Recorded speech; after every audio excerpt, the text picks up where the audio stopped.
eesistuja. Kolleegid,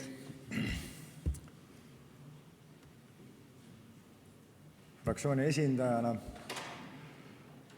keemikuna, psühholoogina, kooliõpetajana ma ütleksin niimoodi, et igal inimesel on sünnides kaasa antud tema energiaämber.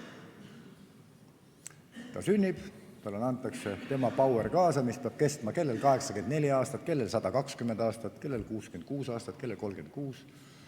Ja seda ämbrit nagu laristada pole nagu sügavat mõtet.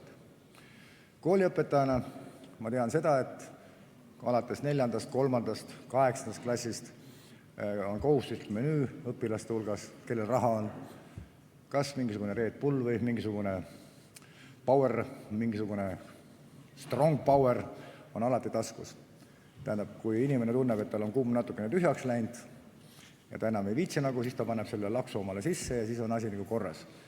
Tähendab, tekivad igasugused skisofreenilised käitumised, tõmblemised, allumatused, inimene ei suuda keskenduda ja nii edasi ja nii edasi. Ja mis lõppkokkuvõttes kõige hullem lugu on, sellest tekib sõltuvus ja sõltuvushaigus.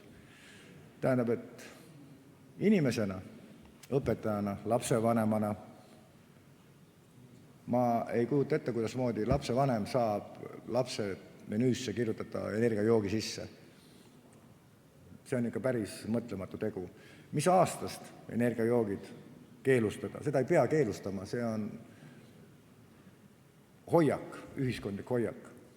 Täiskasvanud inimestele, ehk juba need, kes panevad alkot, on energiajook ju asendamatu asi. Alkot kulub vähem, energiajook, alko segamini, kestab kauem, jääb kiiremini purju, väga hea. Igatepidi kihvt asi. Kokkuhoid missugune. Väikeste laste jooks on see välistatud asi.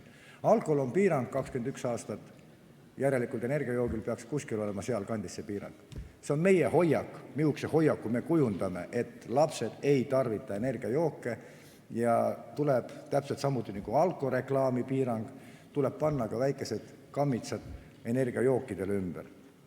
Red Bull annab tiivad, jah, ta annab vormel 1-le ka bensiini ja annab vormel 1-le ka autod. Mõelge, kallid inimesed, meil ei ole vormeleid ja meil ei ole vormelirada, meil on vormelipiloodid, aga neid peaks nagu kuidagi sponsoneerima teistmoodi. Aitäh teile. Need ei energiajookidele. Aitäh.